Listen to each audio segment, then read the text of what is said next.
From Sacred Heart University in Fairfield, Connecticut, this is The Pulse.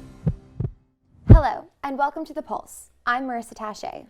And I'm Melanie De Silva. Hello, and welcome to The Pulse. I'm Victoria Mescal. And I'm Jack Sullivan. Hello, and welcome to The Pulse. I'm Marissa Taché. And I'm Dom Daniele. Today, we're taking a look at all the changes coming to Sacred Heart, including an update on the Bobby Valentine Athletic Center. And we'll go behind the scenes of Sacred Heart's latest theatrical production, Hair. But first, the last week of March was Social Justice Week at Sacred Heart, a collaborative effort by the Office of Mission and Catholic Identity and La Hispanidad. Together, the two groups organized a series of events throughout the week in order to bring attention to social justice. Our reporter Ryan Toohey has more.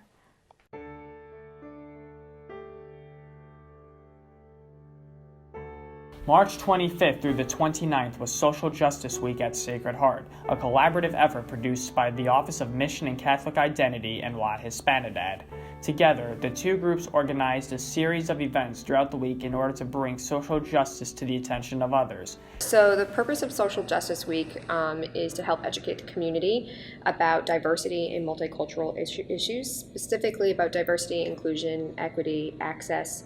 Every year there's a different theme. So this year our theme is talking more about activism and how students, faculty, and staff can be more active members in their community. La Hispanidad co-president Daphne Franco discussed the planning process that the two organizations undergo in order to set up the week. So once we have our theme, what we do is that we send out proposals that people can come up with. So we'll have different clubs that be like, oh, we think we can do this event that would go with the theme.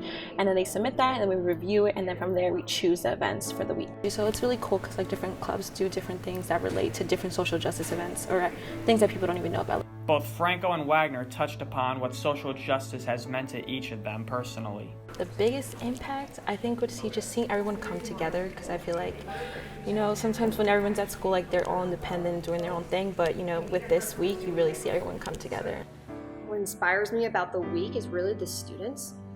What I do and why I work at a university is because of students. And to be able to see a group of student leaders realize that there needs to be more education about this particular topic is really empowering, particularly because I'm very passionate about these different initiatives or topics in general.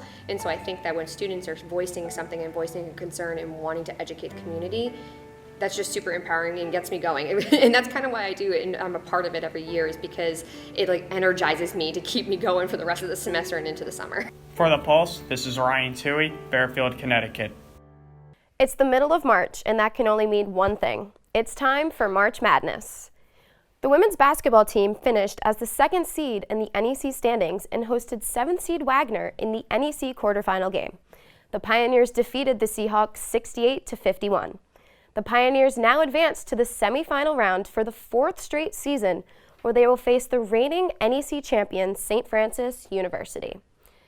After ending the regular season with a 3-game win streak, the men's basketball team was seeded number 3 for the NEC tournament. While hosting the 6th-seeded LIU Blackbirds, the Pioneers were upset in the NEC quarterfinals and lost 71-62. The Pioneers ended the season with an 11-7 NEC record and 15-17 overall record. The men's hockey team finished as the 4th seed in the Atlantic Hockey Tournament, earning themselves a first-round bye. The Pioneers look to advance to the Atlantic Hockey semifinals for the first time since the 2009-2010 season. The best-of-3 quarterfinal series starts at home against 5th-seeded Rochester Institute of Technology. Good luck to all of our playoff contenders. Though baseball season is in full swing, it was just earlier this month that the Virginia men's basketball team finally got to dance. But how many people actually predicted the Cavaliers would have a comeback of a lifetime? Nikki Ziner and Laura Green take a look at students' predictions. In recent years, March Madness has become a national phenomenon. From brackets to baskets, the competition is at an all-time high on our campus. According to ESPN, Americans wager an average of $29 on their brackets, and collectively, fans gambled an estimated $10.4 billion this year. The tournament started with 68 hopeful teams. I asked our students who they thought would go all the way this year. Let's take a look. Definitely Duke. Gonzaga. Duke. UNC. UNC. Duke! Duke. Kentucky. Gardner-Webb. Tennessee. Duke. UVA. Fast forward to the championship, let's see who guessed right. Definitely Duke. Gonzaga. UNC. UNC. Duke. Kentucky. Gardner-Webb. Tennessee. Duke. UVA. From Fairfield, Connecticut, this is Nikki Ziner and Laura Green for The Pulse. One bite, everyone knows the rules. Over the break, Dave Portnoy from Barstool Sports visited Connecticut to dish out some of his viral pizza reviews in New Haven and surrounding communities. One of his reviews is as close to our campus as it is to our stomachs. Our reporters Jack Sullivan and Graham O'Dwyer are out at Colony Grill to see how the review has affected their business. All right, Graham. We're here, Colony Pizza, Fairfield, Connecticut, only 15 minutes away from campus. El Presidente say it's the best, so we got to try the best. We got to make it news.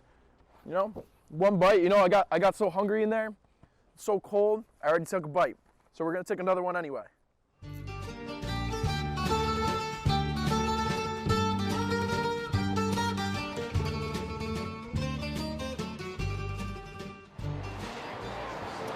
Hi, Frankie. Pizza review time. We're in Stamford, Connecticut now. Where's this in Stamford? Colony Grill. One bite, everybody knows the rules. The founder of Barstool Sports is well known for his cross-country pizza reviews. Before the holiday season, Dave visited Connecticut and stopped by Colony Grill to put their pizza to the test. Jack Sullivan sat down with Colony Grill General Manager Mike Sweezy to discuss the big review. Sure.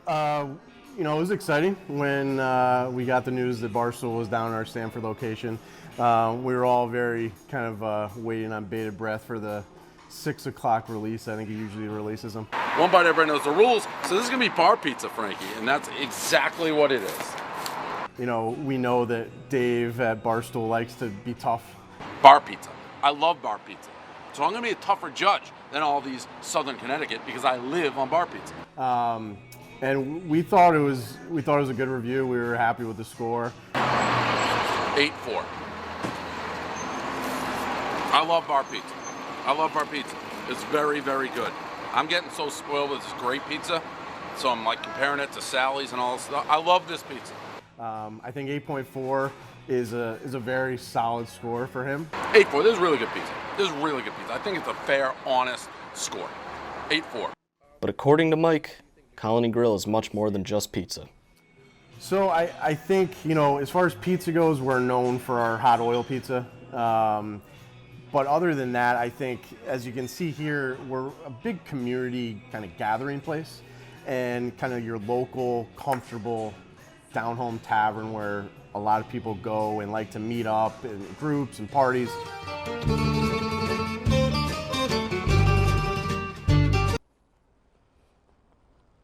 You know, I think Dave get a pretty good score, fair score. I'm gonna probably give it the same one, 8-4. All right. And if you ever want to come and try it, it's not a bad choice. Only 15 minutes away from campus, like I said.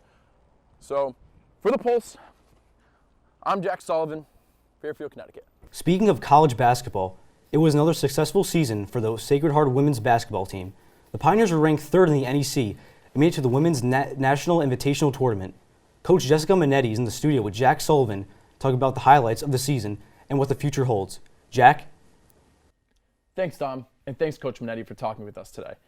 So, what were some of the goals you had for your team at the beginning of the season? Well, the beginning of the season was a fun one for us. We finished out the prior season on a great run. I think we won 6 out of our last 7 games. And so to start the season, we actually began our season in Argentina in August. We went on a foreign tour, and we played really good basketball there. We actually played against the Argentinian national team, the 15th ranked team in the world. We had a great game. It was something we were really proud of in terms of the outcome, maybe not so much, but the effort was awesome.